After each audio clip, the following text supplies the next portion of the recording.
What's going on, everybody? This is Joshua Bishop, and you're listening to Wrestling Cheers, where everybody knows your name. Making your way in the world today takes everything you got.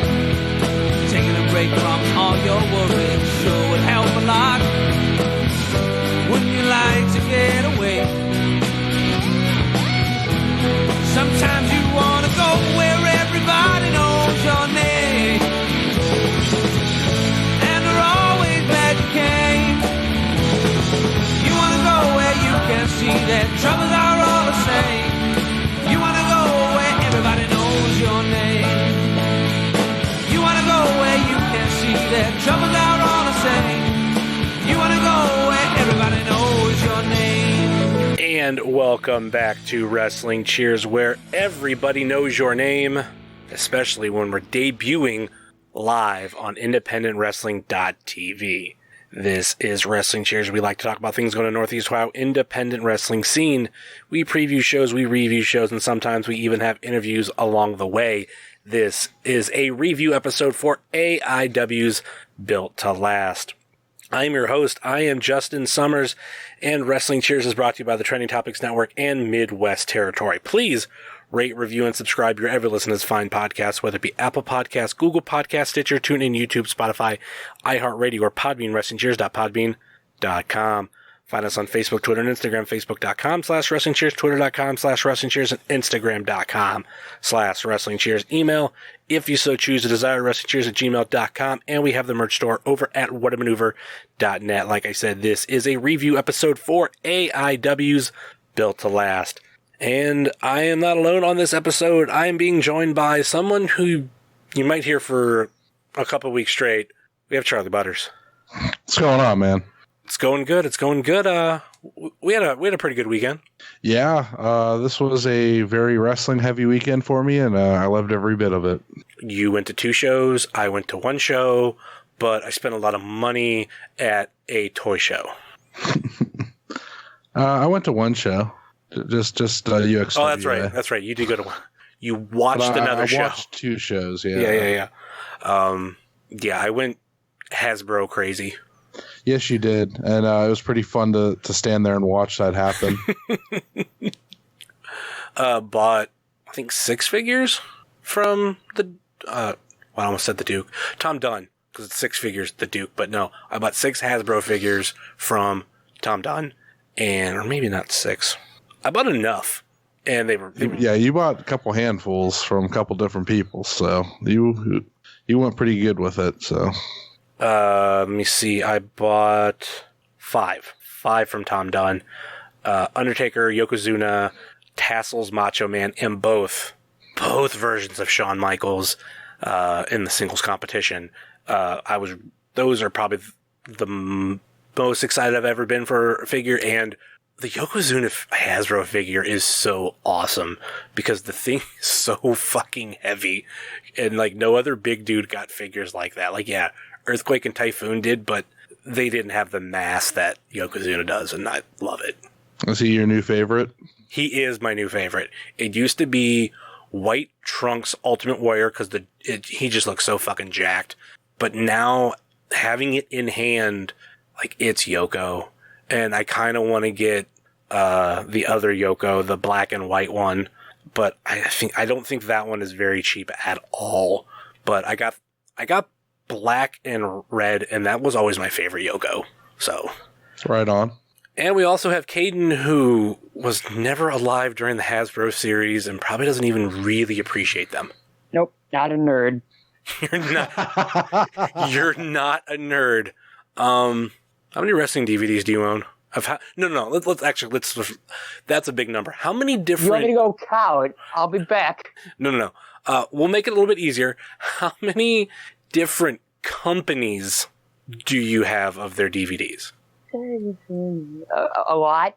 Yeah. I have more MP4s though. I don't actually have room on the DVD shelf anymore. Because you're a nerd? Not at all.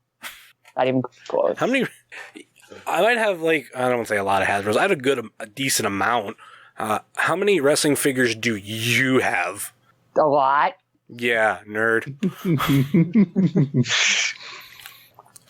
Is your favorite pop figure the Brock Lesnar one? No way. Don't start. Don't start. I hate Brock Lesnar, but here's the pop on my shelf. Uncle Pop's so cool. He's up pretty high. He's not like bottom shelf. He's toward the top. I'll change that. Maybe we should have Enzo and Cass at the bottom because I'm a good person. I would say they'd be better in the trash, but I still have mine, but I think they're in storage. And you can't teach that. But yeah, I'm not getting too back much into it, but yeah, I love the Hasbro series. So to have a good amount, I think I'll have to put 10. So, and I've actually hit Tom Dunn up and said, hey, which ones do you have left? I kind of want to know. So I could be adding more to that, but anyway. We're not here to talk about all that. It was a fun day at Toy-Hio. There's another one coming up in June. There will probably be a wrestling show right around that time. It might get mentioned, so be on the lookout for that. Especially if you're in the Northeast Ohio area, it was a fun show. Charlie, that was your first Toy-Hio. What did you think? It was really interesting. It was everything I kind of figured it would be. And I got a couple good deals on some stuff I was looking for, and it was really nice. I really like the setup, and I'll definitely go back. I just somewhat regretted dressing up like a Ghostbuster in between. Yeah, I ended up holding half of your equipment for you so that you didn't, lose anything. Because I was trying to go through the bin, and you just have so much shit on a fucking belt. It's just like, I need to hold some shit. And then on top of all, like, towards the end, I started, like, pouring sweat. And I'm like, yeah, let's get the fuck out of here. I felt like a parent that was taking his child. Trick-or-treating? Trick-or-treating, yeah.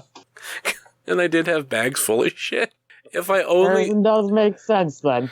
If I only went up to that horror vendor and bought something from Trick or Treat, it would have been perfect. No, we had to have the argument with a Kevin Smith fan and all his hatred of the new film, so, I don't know, I plugged my ears for that one. Yes, you did. You had to earmuff it. Yeah. It was literally like my ears were plugged. I was like, the whole time. Yep. Yeah, you're definitely like my kid that day because he even had to earmuff it while all the adults talked. So, and aren't I older than you? I think maybe I'll be 34 at the end of next month. By a couple months. Okay. Because I'll be 34 in August. So.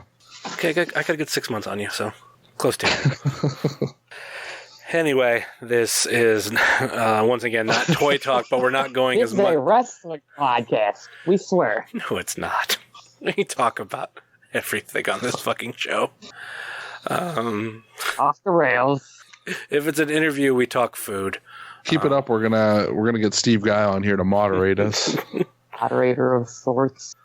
Said he was he was the best.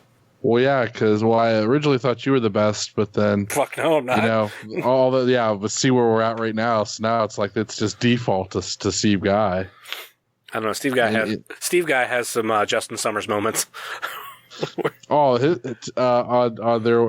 one from this week was really great. Like he really made me laugh really hard when Worldwide was going off about not being able to smoke outside. Yes. Talking about it being Germany. Oh my God. Steve Guy got me real good. All right. Let's talk about Built to Last.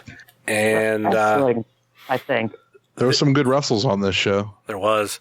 Charlie did not have to wait outside in the cold weather as we all huddled inside at least it's a little tiny area before you actually go into the Odeon. Yeah. Eventually people stopped going in there and they did keep waiting outside, but yeah, we managed to do that for a while. Just a tip: when you have to try to keep warm like that, it helps to get naked and spoon that way. So it wasn't as bad as NXT 2 years ago. Kayden knows what I'm talking about. Yeah, that might be one of the worst waits ever outside of like cold weather, hot weather. It's its own. Talking about cold weather, there's a Prime show I can think of that was pretty bad. Yeah, cold weather. That's why I don't go to the NXT in Cleveland anymore, because it's usually during the cold weather season, and I refuse to freeze for. I refuse to freeze for 3 hours waiting outside. Paul wants you to freeze, and so you freeze. That's the rule. But didn't they just have the one in Warren in January? What's the difference? That one. The first time I went, when they had that, it was actually really nice out, and then plus there's a little entrance that, like, if you get there reasonably early, like not super early, but like an hour before, you can stand in there, and it's nice and warm. So at least that's what I did the last time. But I haven't been in a while. My money goes to the indies. It doesn't go to the corporate wrestling machine. I mean, yeah, well, kind of, sort of. You did go to All In, maybe not corporate, but it was getting there. Pre-corporate. Double standards. Pre-corporate. It wasn't there yet. It was pre-corporate, but the train was running, and it was going straight for corporate. Well, but it was the last one I went to that was like that. So everything since has been an indie, and that's where my heart is. So I mean, I'll go to NXT. That's like kind of where NXT, or just like I don't mind going to house shows. House shows are fun. I'll go to a WWE house show. I like watching it. I just don't care for the live experience. I don't care for the fans at the live experience that much. So I mean, independent shows aren't too much better. I don't know, man. Like, We've had these used to like the crowd that we have now. I don't have to really, like at AIW, I don't have to hear some of the stuff that I hear at a WWE show. So the crowd that I kind of hang out with at AIW, there's none of that. It's more other stuff. So I just have people ask me if I got my House of Hardcore tickets yet. That's all I know. Horrible inside joke that I shouldn't be sharing on the show because two people here get it. Anyway, let's talk about AIW Built to Last, which was on IWTV as a whole. Charlie, how was the stream? There were no hiccups. Everything was perfect in that aspect. I had it on my TV playing, and it was a little grainy here and there, but like I never lost signal, anything like that, so I was really happy about that. There was another company on Sunday. I lost the stream like halfway through for a good couple minutes, and I had to reset everything to kind of get back into it. So for this being the first AIW stream on IWTV, there was no hiccups that I could really tell. Everything looked good. They had the opening promo packages, which was real cool to be able to see.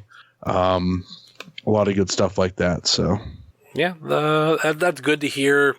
I know I've watched a couple IWTV streams. I know one in particular was really, really spotty, and I don't think it was just me. But was it a recent one? Yeah, I do believe. I think I know what from you're referring to. But a lot of the stuff I think is going to be a work in progress, and some of it could potentially be just some of these venues that they're going at. Agora. A lot of are going to be the venue. Yeah. Because 95% of venues don't actually have good internet or internet at all. So that's always fun. So with AIW running the Agora, or the Odeon, wait a minute. Odeon. The Odeon. You're good. We were just talking about NXT, that's why. But yep. The Odeon, top concert venue, and at least we know that, I mean, we've ran how many IWTV, or Fight TVs from there? So everything was top notch. It was kind of cool to be able to come home and rewatch some things. Like the next day. Shit, that night. Let's say you're not going to get home at 1:30 in the morning and rewatch the show back.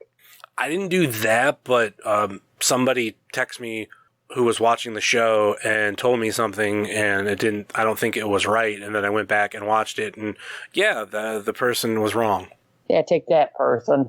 Charlie. Hey, man, there was a lot going on, okay? That's AIW. That happens. I will say my only negative that I had, which really isn't a negative, is the lighting was kind of weird. It was my first time seeing a show on TV from the Odeon and not being there live. So that was kind of like the lighting was kind of weird, but like That's not you. That's not only you. A lot of people said the lighting was weird. But it was interesting, but there was like shadows in the ring, and that's what kind of threw me off because it was like kind of dark in certain areas of the ring. But I thought overall it was fine. Like once I got used to it after like a match or two, then it was fine. Like it didn't really bother me anymore, and like everything just flowed real good. So I thought it was fine. I noticed a little bit about that. It seemed like the lighting was better from the stage when they showed that angle. There was like parts where in between segments where like the house lights would come on, and then it would kind of look a little normal, but it didn't look as cool as when they had the other lights. So like between the two choices of having the house lights on or having the lights they had for the matches, I would have stuck with what they had with the lights during the matches over the house lights. So yeah. They gave it a unique feeling. All right, let's get in a little bit about the show. Unfortunately, Charly has no real information on the pre-show, but Kayden and I do. There were two very, very different matches. Yes. And the pre-show started off with Bulking Season versus two members of the Lost Boys, Adam Slade and Levi Everett. I was pumped. I love the Lost Boys. I love Levi Everett. What were your thoughts on this match, Kayden? It was an interesting way to start the show off. Once it got going, though, it was fun. Yeah. If that's a fair way to put it. It was a match that really tore me apart because I love Bulking Season and I love the Lost Boys. And I was like... You didn't know who to root for. Yeah, I was like, fuck. Why? You're tearing me apart, Lisa. Why? Anyway, Bulking Season did get the win after a double splash. Double splash deal, which probably has a name. They have to have some name for it. I'm not good at coming up with names, or else I probably would have named it something. The other match, which I don't think we're gonna have much to say about it, but we had Derek Director versus what's his first name? Kenway. He no longer has a first name. It's just the Kenway. Okay, the Kenway. He's evolved. Kind of like Warhorse. Yeah, fair comparison. In a way. Say it right. That's too late. I ain't doing it. Versus Charly Tiger versus Nick Ando. Ando, yes. New York guy. Yes, so, pretty much Derek obviously being the local guy, the Kenway, he's been popping around. It's his second AIW match. He's not been back to the Akron show last year. Yeah, but he's been around. I've seen him in other companies, so I was familiar with him. Doing stuff. Yeah. Charly and Nick are two people that I literally look over Kid. I'm like, what the fuck are their Twitter handles? I have no idea who these dudes are. I knew one of them.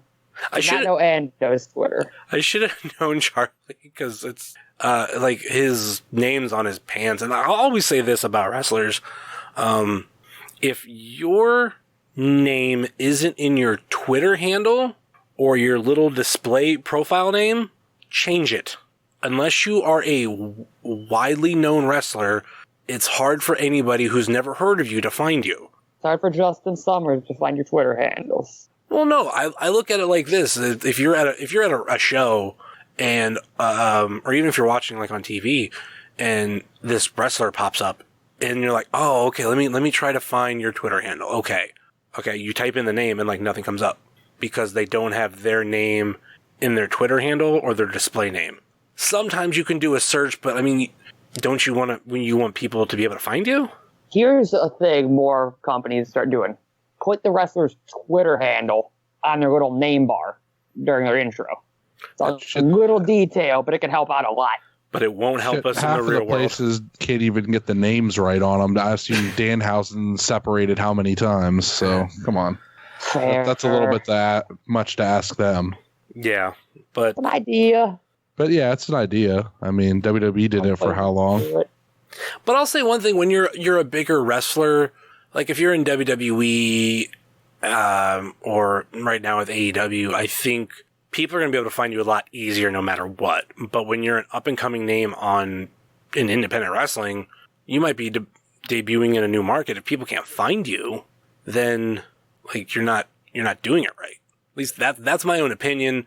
I'd love to hear what other people think, especially like wrestlers and everything. Like I get like why you want to put your personality in it, but I always look at it as like I want to find who you are. I want to keep following you. If you've been wrestling for 6 months, don't have some overly complicated Twitter handle. Just have it your name or something involving your name. Yeah, like it does get annoying when like wrestlers change their Twitter handle, and you're so used to one. Yeah, but I will say like I start to get used to them. It might take me a little bit. Like PB's changed his Twitter handle I don't know how many times, but he's now got Three? Huh? 3 times, I think. Yeah, but now he still has it where if you type in PB, it's going to pop up. So that's one thing I do like. But anyway, that's just my own little rant. Nothing much to kind of say about this match. Charly Tiger was injured during the match. Kind of like he's okay though. Yeah, he is okay. I was just kind of describe it. Did he hit his head on the side of the ring? Was it? I think it was the side of the ring. Yes, and I'm not 100% sure. It was real weird. Basically the way to describe it, he was on the floor for a while, and we had to get people gathered around trying to figure out if he was okay, if he needed help. He might have been knocked out for a little while. We don't 100% know. Pretty sure he was. Yeah. Well, we don't know. Just don't know for sure. I'm not trying to speculate too much, but we'll say he's okay though. So yeah, that's a good thing. He was. They were able to help him up, and then he was able to get to the back on his own. And I do think he went to the hospital later in the night. He did. So, right after that match, from what I was told. So all good for him. We do hope to see him back in the IW. He's very, very good. That match might not have shown it, but he's solid. I felt like there was some nerves when there was some jitters, because I think he had that in another spot where it looked like he messed up or something, but he didn't. So I just think that just speculating, that might have been my opinion of what first match in a new place. That's going to happen. Oh yeah, and then like I feel like with a lot of these wrestlers, when they do manage to get a match in AIW, there's going to be a little bit of nerves, because this is a pretty big company now. We're getting a lot bigger than we were back in the Turner's Hall days. So even like 2 years ago. Oh god, yeah, AIW has grown a lot. So the finish to the match, we're not sure if it was a referee stoppage with this, or they did kind of do a pinfall Kenway onto Derek, which was kind of a thing. Vice versa. Was it vice versa? Yeah. Okay. I just wasn't trying to describe it. Yeah, so that's all we had, and that was the how we ended the pre-show. So I think all in all, definitely more excited about that first match. I mean, even if that match would have ended properly, I think, just having the Lost Boys in AIW, even if it's a pre-show match, and I'm hoping we get, maybe in Akron, maybe sometime after WrestleMania, we get an actual show spot for either Levi or the Lost Boys. I think that would be awesome. The time, it'll happen. It's going to take a minute. Definitely think Mance is going to vouch for Levi, so. I think a lot of people vouch for him now. I think a lot of people have vouched for Levi for even before this weekend. I think Levi is one of those dudes who he stands out at a wrestling show, and I was happy. Which is a big plus nowadays. So I was happy he got a shot when he did back at Hell on Earth, and he seems to be getting at least some sort of shot every month. And the cool thing is when which not cool, but when he first debuted at that show, I think he might have been the first person out, and there was very little reaction, which for fans like me, Charly, and Kayden, it was like, oh shit, like we love this dude. What's going to happen? And we just kind of got looked at funny. Yeah, which does happen sometimes in AIW, but there was also, the Kevin Nash signing, and not everybody was in at this point. People, were still trickling in. But when he was at UXWA the next night, completely over, and I think he's been over ever since in this market. So hopefully more from Levi Everett, and even addition of having the Lost Boys, at least one form of the tag team here. So that was it's pretty awesome to see where he's gone from there.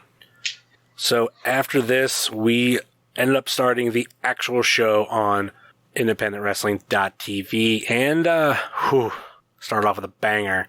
Zach Thomas versus Chase Oliver. What were your thoughts on this match? Because we haven't heard from you for a while. Charlie Butters. This is a great way to start off the show. A lot of high energy going into it. I definitely thought Zach ate that guardrail real bad on his dive. Can confirm. Yeah. Your video was a real good angle of it. The other angle made it look just as devastating when it happened. Chase flew all over the place. This is really I've seen him 2 other times at a smaller promotion. This is my real first exposure of him in AIW, back from injury and doing all this stuff. And he was very impressive. His shooting star press is one of the prettiest I've ever seen. Best one in wrestling. Yeah, it's really good. For him being out for a year and a half, he can still do pretty much everything he was doing before, if not more than he was. When this match was said and done, I wanted to start a "You Still Got It" chant. But the thing is, and this was in my train of thought immediately before even trying to start it, is normally "You Still Got It" chants are for somebody who hasn't wrestled in years, and they're a legend or a veteran. And right. They're coming back, so it's like, oh man, you still got what you used to have. And Chase, it's not the same, but what I was trying to express, and I even told him this after the show, is you haven't lost a step. So that's where I was kind of going with the thought of starting a "You Still Got It" chant. And I'll say this, he not only didn't lose a step, I think he gained one, maybe even more. You could say he's gotten better, which is scary because he was really good before. Yes, I even think for his first match in AIW, a lot of people were talking about him, and he got him another match later that day. Yeah, there were what, 2 people that had that effect that night? Him and AJ Gray. I had to think about that one for a second, but good call. But that's the 2 people I remember everybody talking about at the end of J-Lit that year, because that was, obviously day 2 stuff. And it's like, look, this kid debuted, look what he did. And AJ Gray, had his match and he fucking killed it too. That's what's so awesome. And I think, I'm happy to see Chase back. He absolutely killed it. Definitely had my pick wrong, but I'm happy to see him back. Any additional thoughts on this match, Kayden? It's hard to even explain it. It was so high, fast paced, and it wasn't really that long of a match either, but it felt like it was about 20 minutes. They did so much in the short time they had for that match. It was Chase didn't die, so Chase Oliver won via SSP. Shooting Star Press. Tried to typing that out. You can abbreviate it. Yeah, I think that was a great way to start it off. You have 2 AIW students who... 2 very contrasting styles. Yes. It's unfortunate that Chase has had the history that he has had. And to come out and be like, everybody remember me, this is what I did. And, oh yeah, IWTV, here's who I am, this is what I do. Love it. This match is essentially a reminder of how much he's actually able to pull off. Yes. It was just a highlight reel of it, essentially. I really want him and VSK next. I think that'd be another crazy match. Well, that can transition us to the next match. VSK versus Dominic Garrini. I don't have much to say about this match, but I do love VSK. Why is that? Because he also loves Shawn Michaels. We both have a deep appreciation for the Heartbreak Kid. Different reason than I thought you were going to give. I'll take that one. Well, because he's a Creative Pro. And you tried to start a Creative Pro chant. I like Creative Pro. Name me one Creative Pro wrestler that has debuted in AIW that hasn't been awesome. Not going to do that for the sake of people getting mad at me.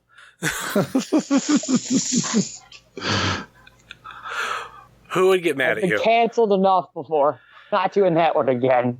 So let's look at this. So VSK was basically the de facto leader of this Creative Pro group.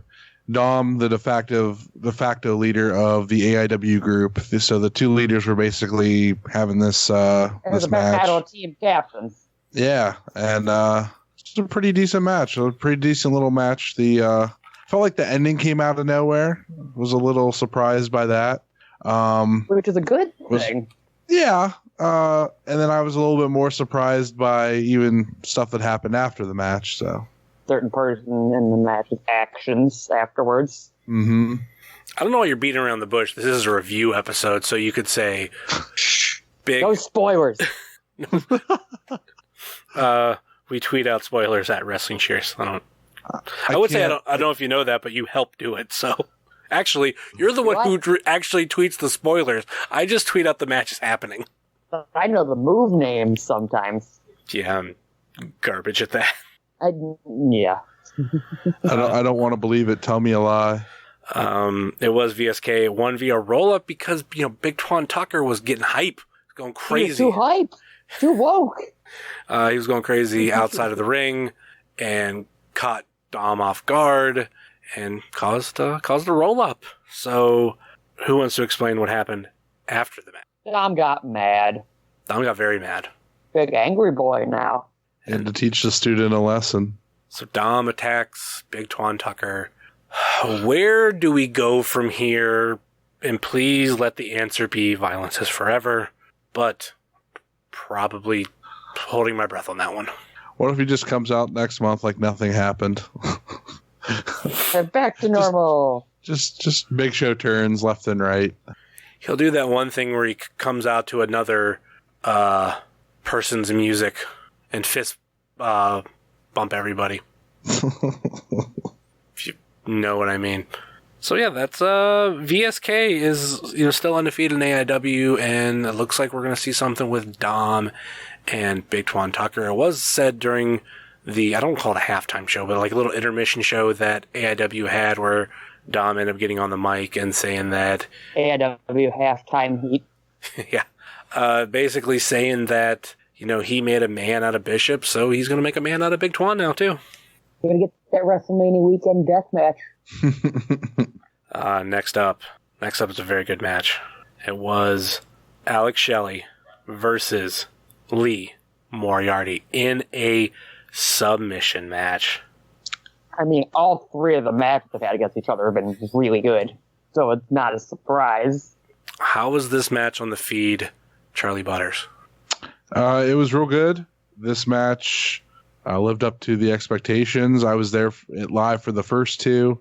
It kind of sucked I wasn't there for this one to kind of cap it off, but it came across great. Everything looked great. I live streamed at least. Yes, so everybody could see the greatness. And then the post-match stuff was really beautiful. I really hope that they that he takes Alex Shelley up on all three of his offers.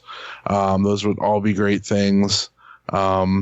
The story that they told with all three matches was really cool. This was a crowning moment to take Lee to the next level, and I can't wait to see where he goes from here. He had a match on Sunday as well, and the crowd.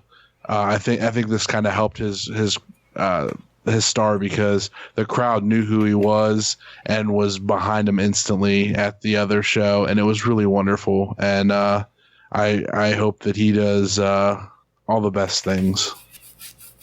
He will have a contract sooner than later. Wasn't it? Especially with how wrestling is now. Didn't we say Lee was one of the debuts of 2019? I mean, he was really the top of the list that I think everybody had, and then we kind of just like shuffled around with other debuts we enjoyed, but he was the top. Like he accomplished the most in his first year with the company. And I mean, and that's without winning a title. He has proven so much. It's really wonderful to see. Maybe he needs a title. This is what I was thinking about some point this weekend after the show a year ago. Actually, let's not start with a year ago. The next show is the New Talent Initiative. So that takes us back to a year ago. Lee, he's been a guy that bouncing around the local scene for a little while, never really making it in AIW, but really showed Thorne how dedicated he was, because what was it? He was the only non-AIW student to do the Ultimo seminar. Yeah, do the Ultimo Dragon seminar. That was his start, in a way. Yeah. So that showed John Thorne that he was not just this random fucking wrestler. He was the only one to fucking do it. Which it sounds weird, like, oh, signing up for a seminar. That's nothing that, wrestlers do it all the time. But for some reason, nobody wanted to sign up for Ultimo Dragon that weren't AIW students. He does it, makes an impression. Year ago, does the New Talent Initiative, and has been booked almost every AIW show since then. At least all but maybe I think he missed 1 or 2. Yeah, so it's been very close. But, getting bit by bit, like shots and matches, and then he gets this with Shelley. So now 1 year later, just by doing the New Talent Initiative, he has 3 matches with Alex Shelley, and what we have coming out of this, because it was Lee Moriarty who won. Yeah, stole Shelley's move from him. The Border City stretch, and he now has the opportunity for a best of 3.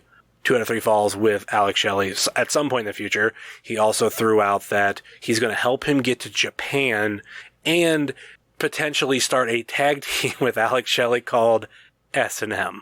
All because this dude, Lee Moriarty, did the Ultimo Dragon seminar, did the New Talent Initiative, and he is hungry. And that's one thing I absolutely love about him. Watching him at other shows to now has been awesome, and now more and more people are learning who Lee Moriarty is, and he fucking deserves it. I'm really, really, really happy. He's had a great weekend, drove straight back from Indianapolis and went to work today of this recording, which is obviously Monday. A lot of love for Lee Moriarty, but yeah, that was how it ended. And anything to add? Lee's only going up. No, there's a lot of love in the room for Lee, man. I'll tell you what. He's improved so much in the few years I've been watching him. I want to say it's 2016 is when I first saw him. I might be wrong on that, but roughly 4 years almost. I don't know if I've ever heard anybody even say anything bad about him. He's somewhat universally loved. A lot of positivity about him. Yes. I'll openly say this. I don't know if I'll say the wrestler's name, but I had a private conversation with a particular wrestler from the Pittsburgh area, and we talked about Lee. And he echoed what a lot of us say, that, he's going to be a dude he's going to make it to Japan. He's going to have the whole world knowing his name. And it's not right now, but he's working towards it, and it's so close to becoming true. And even that was months ago. Like, the dude, and he deserves it. That's the biggest thing that I'll ever say about Lee. Absolutely deserves it. And he's working hard to accomplish whatever goals he has set. He's accomplishing most of them faster than you think. What did he just have the debut? Yeah, he just had the debut also in Southern Underground Pro. He's doing all right for himself. Yes.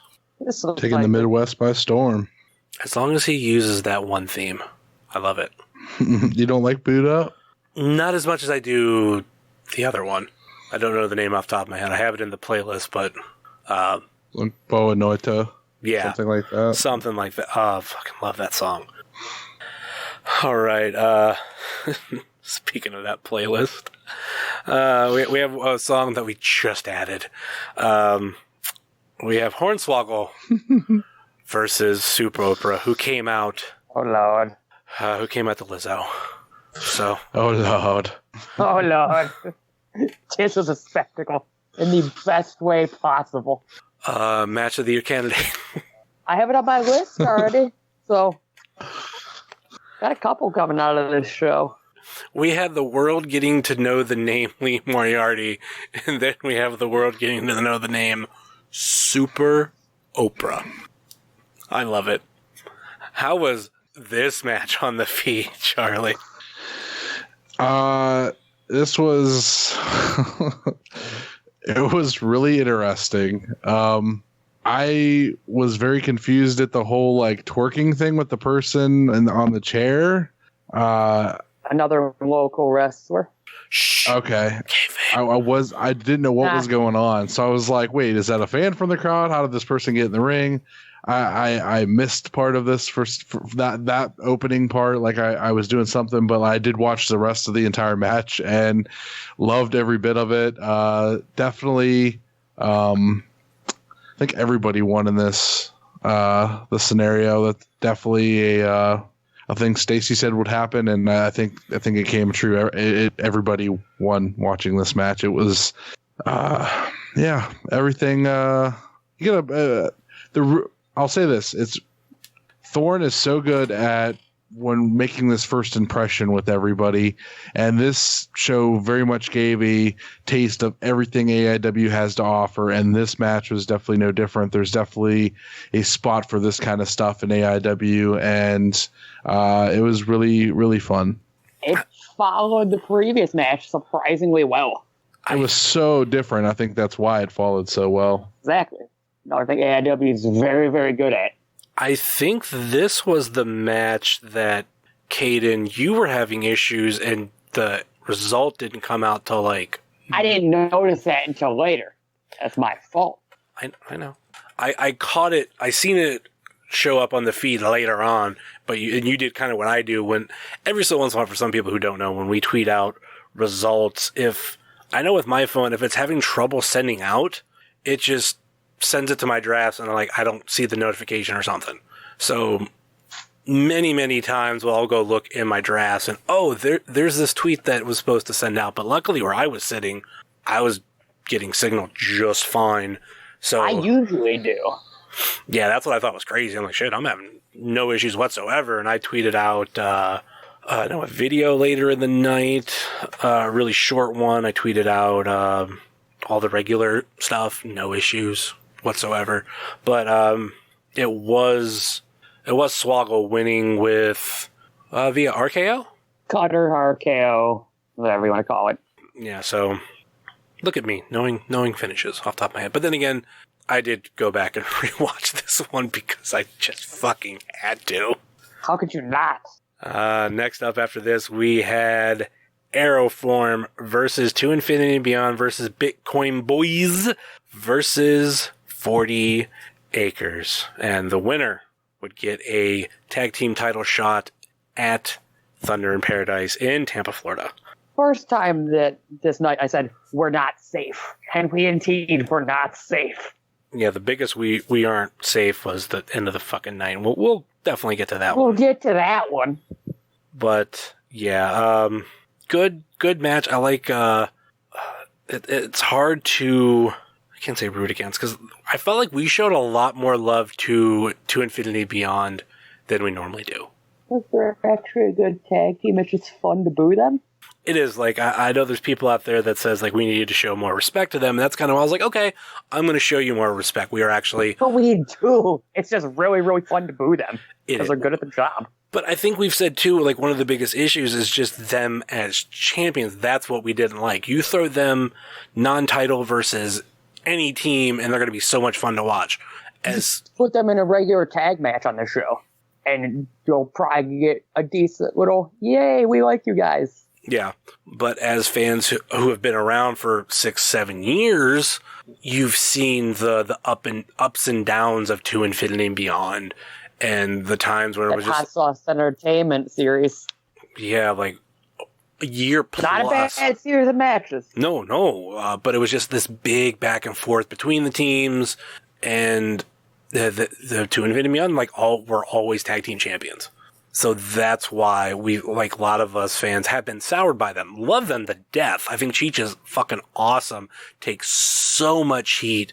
And Colin is just a dude we've watched forever. Like, he was at my first AIW show, and I've even said it when I interviewed him. I don't look at him as a former WWE wrestler anymore. I look at him as an AIW wrestler.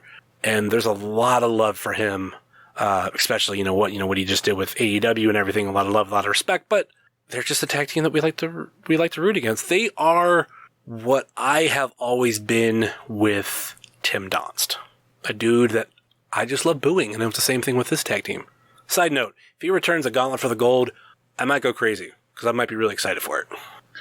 I definitely remember hearing an Eat Shit Cheech chant during the show. So yes, there was. J-Wit Weekend 2019. It's just escalated from there. It definitely came across very loud and clear on the stream. We chant dumb things sometimes. It warmed my heart. Now, there's no secret. I absolutely love multi-man tag matches. It's definitely something that can be hit or miss. I think this one mostly landed pretty well. When they're done right like this, they're really, really enjoyable. Yes, and I thought everything was done really well. There was lots of interesting spots that made me go, oh, well, maybe so-and-so is going to win. Maybe this team's going to win. So I felt like they did that really well. Overall, this is definitely one of my favorite matches on the show. And, dude, how good are the Bitcoin boys right now? Think how good they're going to be in like a year from now if they're this good now. They aren't even a year in yet. It's crazy. It's so crazy. Yeah, it hasn't even been a year since their debut, and they're just so damn good. And just imagine another year. Oh, I think it helps their styles are so similar. They make the perfect tag team. And you add the Duke into that, and it's... Yeah, they're doing something right. Yep. Or wrong, depending on how you look at it. And, of course, 40 Acres are just consummate professionals. I mean, you get AJ and Trey in there. It's my favorite combo. They kill it. PB on the outside. I could hear him yelling into the microphone on the camera at ringside. And so you could kind of hear him throughout. It was a real good time, man. That match was real good. Well, punching their ticket to Tampa was To Infinity and Beyond, who won via double stomp backpack chain. Double stomp backpack chin breaker. They probably have a name for that one, too. Yeah. So yeah, that actually led us to intermission. Yeah, there was no way they were having something after this without a little bit of a break. We had a 10-minute break. Well, according to Steve Guy, I didn't count on the feed if that's what it was, but it wasn't very long. Like I forget what I did during intermission, but I know what I did now, but I didn't have much time. So when they started intermission, I ran to the dollar store and grabbed a couple things so that because I wanted to munch on some food while I was watching the show. And of course I got stuck behind a lady who was buying like sleds and like everything under the sun. Buying groceries for the month. And it was just so bizarre, but it was also like 8 or 9 o'clock at night, 8:30, 9 o'clock at night. And she had to go get all this stuff. So I was like, what are you doing not this late? You're supposed to do this at 3 in the afternoon. Right. I was like, this is ridiculous. So like I actually tweeted that. And then by the time I got back, the intermission was definitely over, and there was already a match going on. So, all right. So since this is intermission, we'll be taking our own little intermission. We'll be right back right after this.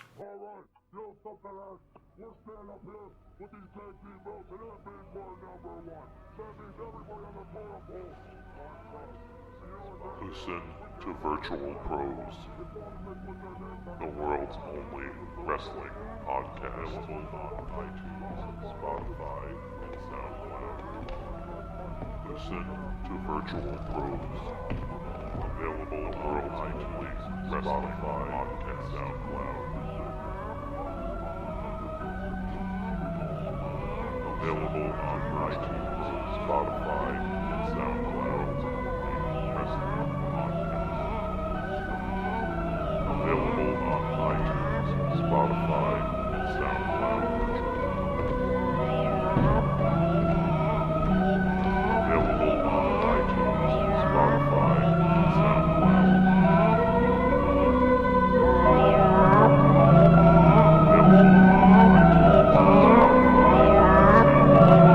SoundCloud. So we come back from the intermission with whether you want to call him CPA or Nick Stapp, kind of goes by both for right now, versus... Your favorite wrestler. What? Your favorite wrestler. I don't know. You're not going to say yes or no to that one. Why? Because he hugged me when he came out? You gifted him with things afterwards? Yes. Beer. Always. Always beer. But then I taunted him the next day when I got my Black Pants Shawn Michaels Hasbro. Because that's when he wants. So, anyway. Nick Stapp versus Alley Cat. Which, Alley Cat, AIW fan favorite. I don't know when Nick came out, whether it was just nobody cares because we know you're going against Alley Cat, or was just people still tied up with intermission? I didn't realize this match was starting. I turned my head and saw Alley doing her pose on the buckles. I'm like, oh, we're back from intermission. Okay. You know what? One thing we looked over, because we have Charly on, who was on the stream, so it's something I totally looked over. Not your fault, Charly. Whoever put out these chairs, put them in a... Oh my God. Put them in a straight horseshoe pattern with no aisles. This was a fucking nightmare. Setup of these chairs sucked. I don't know why anybody thought that would be a good idea, but as people who, try to maybe go to the bar, maybe to go get food, maybe to go to the restroom, maybe to go out to smoke, or even go over to the merch section, go over to the gimmick tables. It was a maze. I mean, it's bad. Knock over chairs, basically, to get out. Pretty much. The way that I described it Blame is... Trey Lamar again. It has to be. I would compare it to when we go to the shows and there's actually aisleways. Normally those get filled up, but there's always at least some sort of path still kind of there. There was no... There was nada. Yeah, there's no path whatsoever, and it made it damn near impossible. I hope that never comes back. Put the chair somewhere else. We're going to fix them next time. We'll fix them. We'll go get in there early and we'll fix them for them. No, I'm kidding. But yeah, that's kind of one thing. But anyway, I do want to happen to mention that because I just happened to think about it because, like I said, we were coming back from intermission, so I was getting back to my seat, and yeah, it's not a easy thing to do that as it should be. I don't know. Mine was pretty easy. It was pretty comfy. I could lay out if I wanted to. Well, I didn't have people holding me up at Dollar General either during intermission. So. Hey, she needed those sleds. I don't know what she needed them for the storm. I guess I don't know. Prepare them for the rap show in a couple months. Sounds like you. I'm out of ideas. They ran too many fans during the web smashes last year. I am out of ideas. I was about to say you just added some. God. No. You just added some. You thought, I didn't think about sleds. Better get them before they go out of season. I'll figure something out. I always do, because I'm nuts. I'd fill them with tacks or something. That'd be cool. So, how much of this match do you think you missed, Charly? When I came back into my apartment, there was a door table being set up on the outside of the ring. About half. Yeah, that's what I was thinking, about half. So that's where I first got back, and I'm like, oh man, this match is already going on. So I caught from there on. So yeah. You didn't really miss a lot. You still caught a good chunk of the match. He missed the White Claws. Yeah, though. I still got I did miss that. I did get the story that was going on, and I did enjoy the remainder of the match though. So. I think that, the big story is these two are friends. I loved Allie's promo from before the match about what CPA stands for, and then at the end she's like, what? He doesn't even go by that anymore? It's Nick Stapp? The hell's that? The hell's Nick Stapp? So yeah. I think commentary was kind of discussing that too, and I'm not sure that they got the reference that he was going for with the name, but it's like one of those things it's the closest thing to being a ghost because you know an answer, but you can scream it at the TV, but it doesn't do anything. Yeah. Shout out to Jonah for that reference. He actually used that when we had a conversation the other night, and I liked it, so stole it. So yeah, Nick Stapp, Alley Cat, fun match. I think that's kind of fun. We had that story of just they're friends, but they're still in a match, and I think we're what we're really seeing too is the evolution of CPA to Nick Stapp. And I don't think that's all the way figured out. Maybe he could use some help in AIW, maybe a smart individual. Oh, God. Why? Why? Maybe his name is Mark. I don't know. Absolutely not. Because I want smart Mark Sterling in AIW. Why not? Yeah, yes, you do. Like 3 people in the AIW audience actually know who he is. That's not a dig at him, though. You think that just 3 people know? Me, you, and someone else. Probably Charly. I mean, there was enough people that I think that watched Beyond. Yeah, fair. I don't know. I'm just being mean to the crowd. I don't know how many other AIW fans maybe listen to Off the Hop Rope or Major Wrestling Figure podcast that he does, but I think there's at least enough that's watched Beyond. And he's aligned with VSK there. We have VSK and AIW. You're really pushed for this one. I am. I really fucking am. I just hope he gets in the car one day and come. But then, I think he just moved to Massachusetts, so that's a fucking drive. I'll tell you, there's 2 big gentlemen that I would rather see in the car than him, but that's just my personal opinion. And I think we're going to talk about them here next. So they can all be in the car too. Just get a bigger car. Nick's got a minivan SUV with the extra row seating. Bring out the old family minivans. Like the big ones that had a lot of room. I forget what they're called. I can't think of They're called buses? No. You gotta know what I'm talking about, Charlie. Like the old, really big vans. You had your regular vans, and then you had these big ones.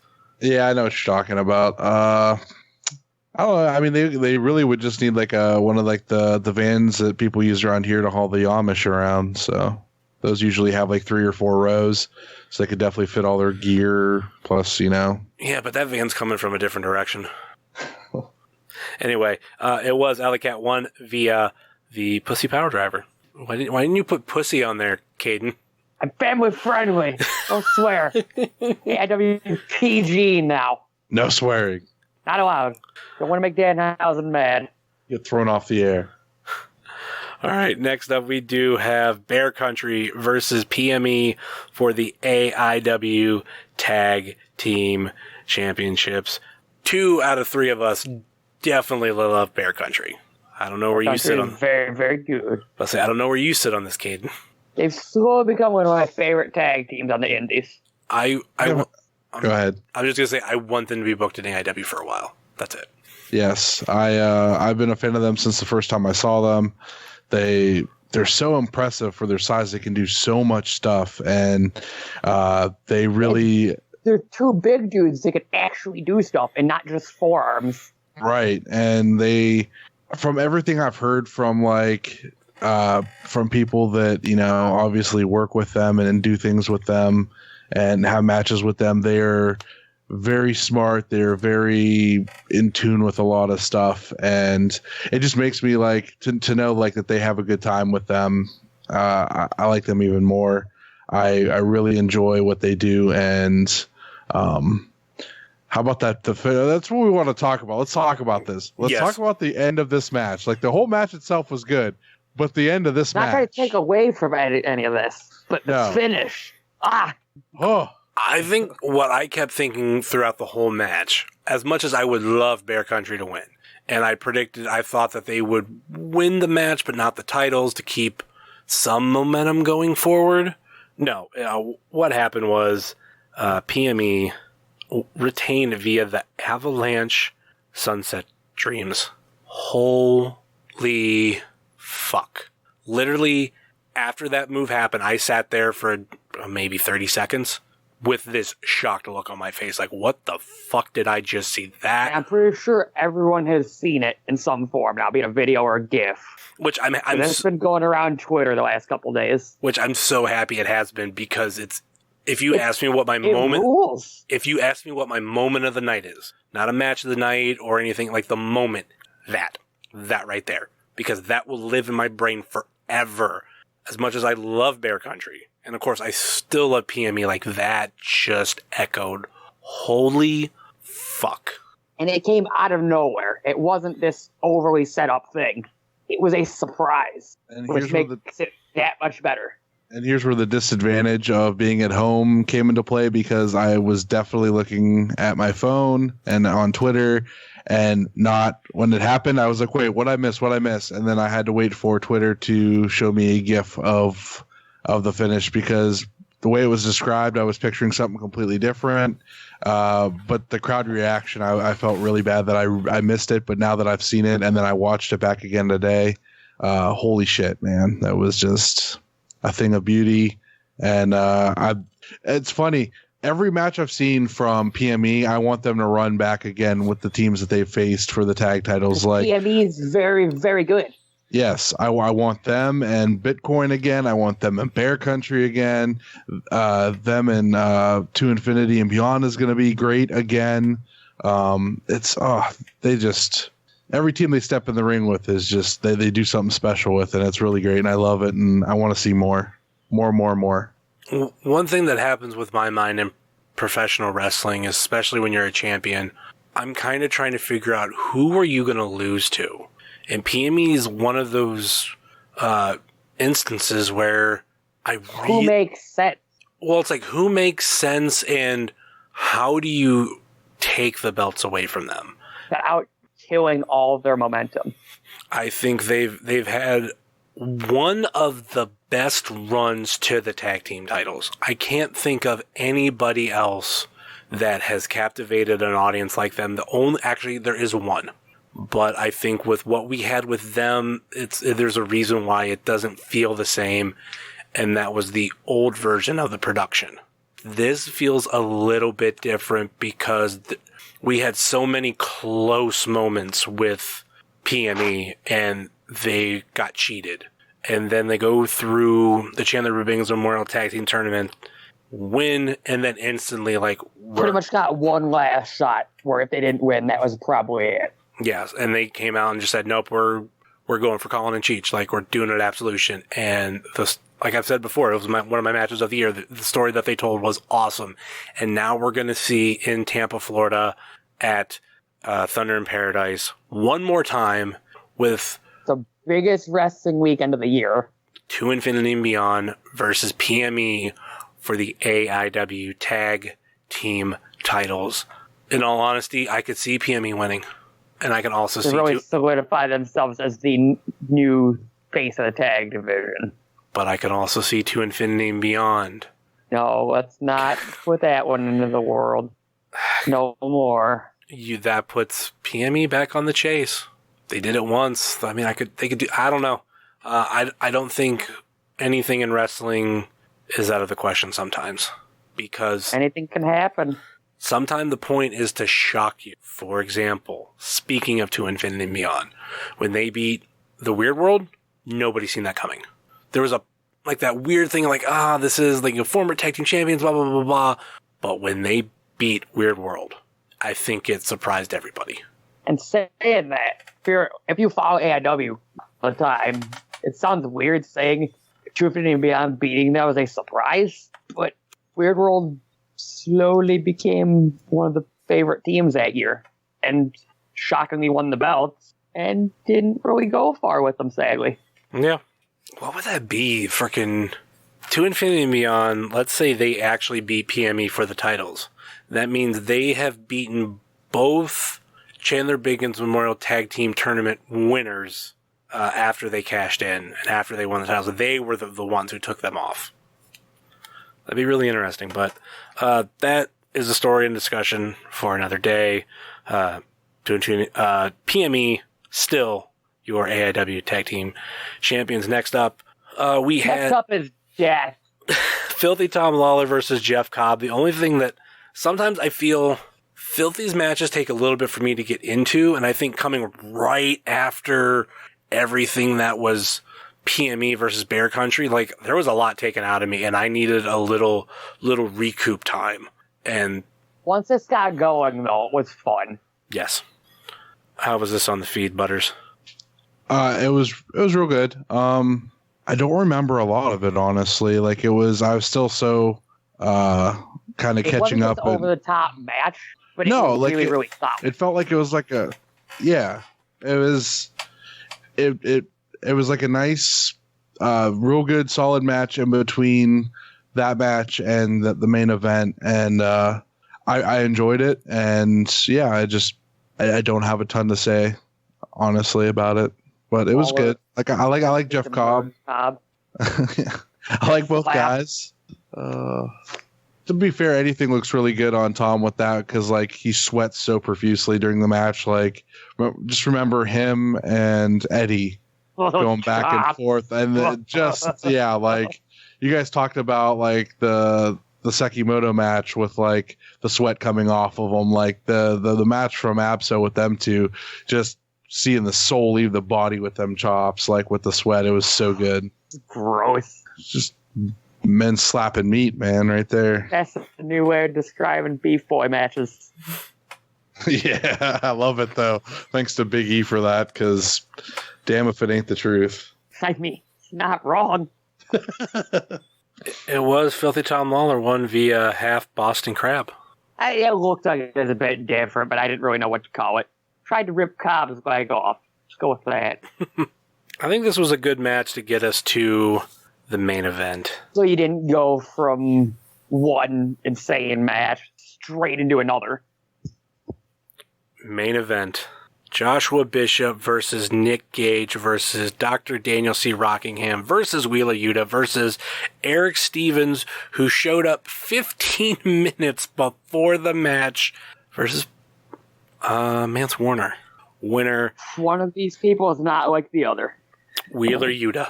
He's not like the rest. Anyway, Is it because he's cute? yes. Okay. Winner of this match gets a absolute title match at Thunder in Paradise, and There was a lot going on in this match. I think the funny thing is, if you look at our Twitter feed, throughout the night, I was like retweeting stuff that was showing up on the Wrestling Cheers feed, or whether, kind of like obviously stuff about the show. And this one, there's no tweets in between the beginning of the match and the end of the match. Yeah, because you're trying not to die. Yes. We were in danger. Holy fuck. And this match, because there was so much going on, I know, like, of all the matches, like, it probably pulled me in the most. Just insanity. Especially, there was two moments right in front of us that Eric Stevens and Bishop were trading chops. There was one where everybody else was kind of paying attention to something else going on, and then there was the other time more people were focused on that. I'm just like, oh fuck, they just did this about 5 minutes ago. Now they're gonna do it again. Holy shit. How was this match on the feed, Butters? So it got a little crazy at some points. Like you said, so they were kind of trying to figure out how to film it, it felt like, on the fly. So what they ended up doing was the moving cam focused on what was going on out in the crowd, and then anything else in the ring was kind of hard cammed for a bit until they got back into the ring. So once they figured out that was kind of the plan, then it was pretty easy to follow kind of what everything that was happening, and I don't think they really missed anything on the feed that I remember. So it was pretty decent as far as that's concerned. Kayden, what do you remember about this absolute insanity? Running. A lot. The only match that I guess I did running, because there was a little bit in this one, but the big one going back to Lee Moriarty and Alex Shelley, there was one point where Alex was about to throw Lee right in front of me, or Lee backdrop Shelley into the crowd.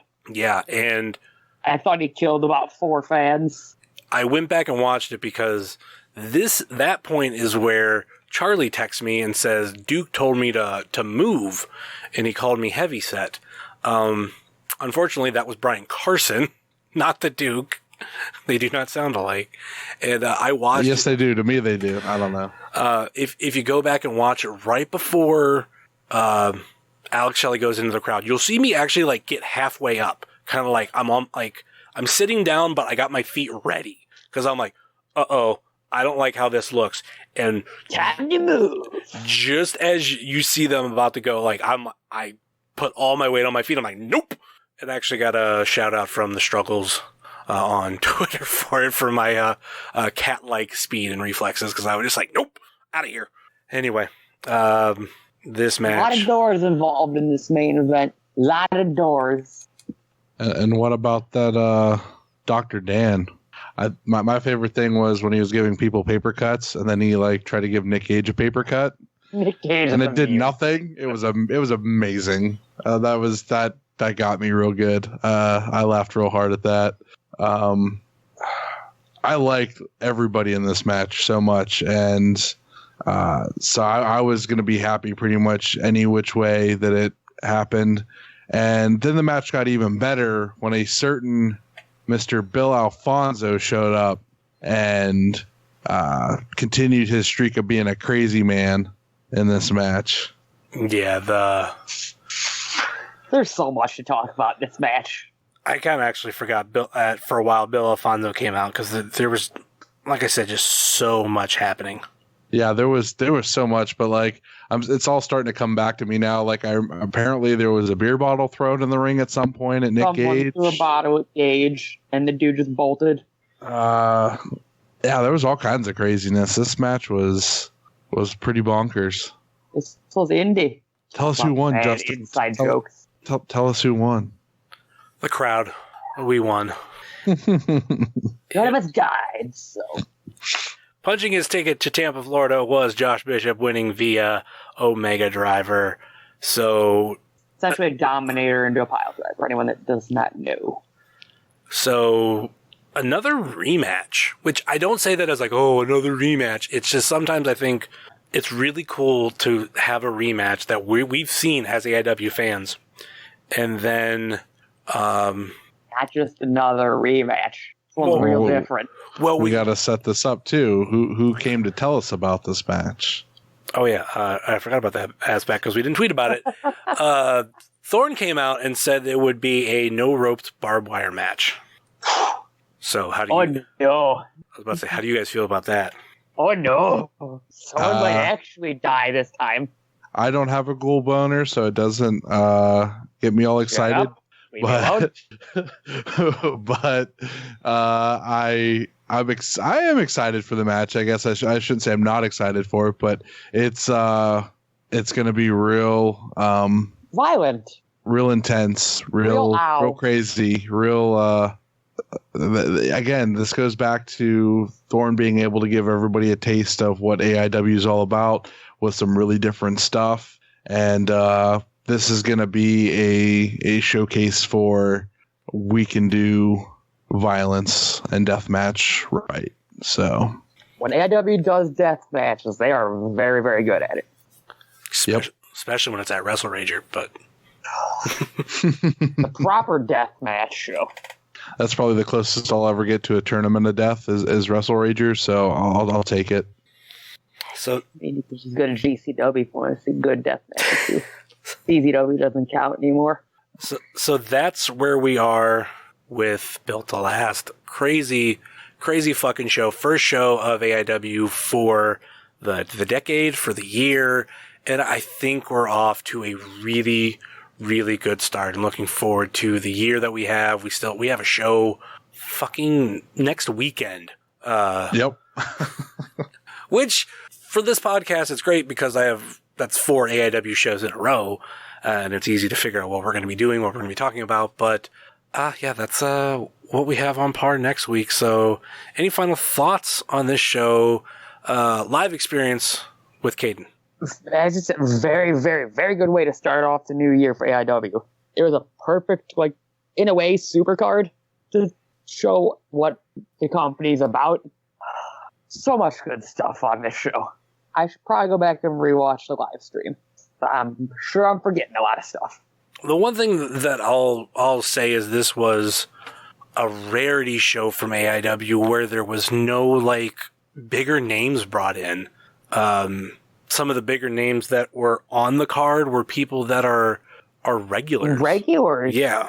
Well, I mean, actually, Jeff Cobb was the bigger name, but... Which we didn't talk about that. That was his return after 3.5 years. But I feel like even with him coming in, like, there wasn't a big deal made about it, and it was more, it felt like this is an organic AIW show.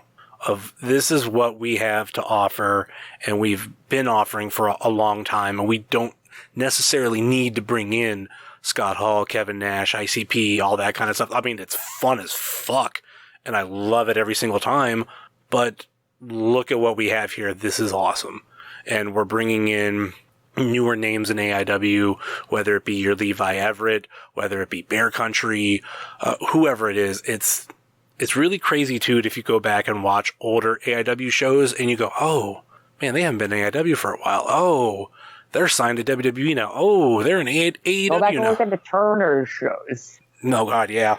Half the people that were on those shows are probably signed to some sort of deal now. Or they're names that are more prevalent. Let's talk about, just very briefly, because we need to wrap the show up. No, we don't. 24-hour podcast. Let's go. The Sexpa Bombs, who are now known as besties in the world, when we were seeing them month after month, they were a nobody tag team. No offense to them, but that's... Well, I mean, when Fitchett was actually there and not dead. Yeah. So now they're a very hot tag team, and it's rare to see them in AIW. It's crazy. I mean, that's kind of the shit that we see. If they're not signed and they didn't retire or anything, they're still killing it. And sometimes that's what happens in wrestling. There'd be too many names to name off from those early Turners up to like late Turner shows that are signed or just doing good things on the indies now. Way too many names. Any final thoughts on the live stream, Butters? Overall, if you can stream it, that's great, but the live experience is 100 times better, and definitely go live over the stream if at all possible. Of course, weather permitting and everything else, but yeah, like it was a good stream. I think it's definitely a step in the right direction for getting more eyes on AIW, and I know there's been a lot of people tweeting out that was their first exposure and they can't wait to see more. And I know they just added the Wrestle Rave show up on IWTV, and I'm definitely going to be watching that because I didn't get to go to that show last year. Actually, I don't think I went to any of the Winchester shows last year. So you missed out. I did, and I'm going to hopefully rectify that this year. Definitely going to check out that show. And the overall, I mean, the live experience, if you enjoyed yourself watching it on IWTV, check out the live experience and be prepared to get addicted to it and want to go every single month, because it's definitely very addictive to go and have a blast every month. Definitely worth every penny I've spent doing it. So, and if you like to stream, tweet IWTV and tell them more AIW streams, please. It sounds like AIW did pretty well. Obviously, I hope so. They haven't released any numbers, but I think Thorne said something along the lines that it looked very good. So it looked very good. That's it. That's all we're getting. Very good. Very evil. Very nice. Ah, yes. Any final thoughts or last minute plugs before we go, Kayden? As I said, very, very, very good show to start off AIW's year. I'm going to end up starting to repeat myself, but just watch the show if you haven't already. Everything's enjoyable in some way. Follow me on Twitter or whatever social media you choose to. KVR216. I kind of do cool gifts sometimes. Gotten better at those. Yeah, that's about it. How about you, Butters? You can follow me at Twitter or Instagram at Charly_Butters. You can also check out my podcast, Not Ready for Primetime Wrestling. This week we did a double review. One review is a WCW Thunder episode, and one is the first ever Joey Janela Spring Break, featuring a drunk Thorne on commentary, which was really fun to hear. I wonder who reviewed what. Yeah. So that's fun, and that's going to be kind of a thing going on forward. Going to do a couple reviews every week. The one coming up this coming week, I'm going to talk about Bizarro Lucha because I really enjoy that show. And also shout out to Righteous Jesse for giving me a shout out on that show. And yeah. And of course, you can find myself at Heavyset330, much like you can find this show at Wrestling Cheers, Facebook.com/Wrestling Cheers, Twitter.com/Wrestling Cheers, and Instagram.com/Wrestling Cheers. Email, if you so choose, WrestlingCheers@gmail.com. And we have the merch store over at whatamaneuver.net. Like I said, please rate, review, and subscribe wherever you listen to this fine podcast, whether it be Apple Podcasts, Google Podcasts, Stitcher, TuneIn, YouTube, Spotify, iHeartRadio, or Podbean. WrestlingCheers.podbean.com. Check out our friends on the Trending Topics Network, such as All Beer Inside, Eurovision Showcase, Old School at the Movies, and Wrestling with Altitude. Check out our other podcast friends, such as Let the Hate Flow Through You, Pod Van Dam, Super Fantastic Podcast, Road Home from Wrestling, Haunted Home Video, maybe Kick Out at 2, if they're coming back. We'll see. The IndieCast, Center of the Universe, Sobros Network, Big Gold Bell Podcast, The Co-Host Wrestling Show, Spotlight Series, Not Ready for Primetime Wrestling, At Odds with Wrestling, and It's Evolution, baby. Check out our other non-podcasting friends, such as Thrift Store Jobber, The Savage Stash, Mouse's Wrestling Adventures, Sickening Pictures, Good Company, Stay Tough, Smokin' Jay's Barbecue, Wrestle Void, Midwest Territory, Southern Underground Pro, and the official graphic designer of Wrestling Cheers, Moy Boy Designs. That will do it for us here on Wrestling Cheers, where everybody knows your name, and hopefully more people know the name Lee Moriarty, and, fuck it, maybe even Super Ovra. Later.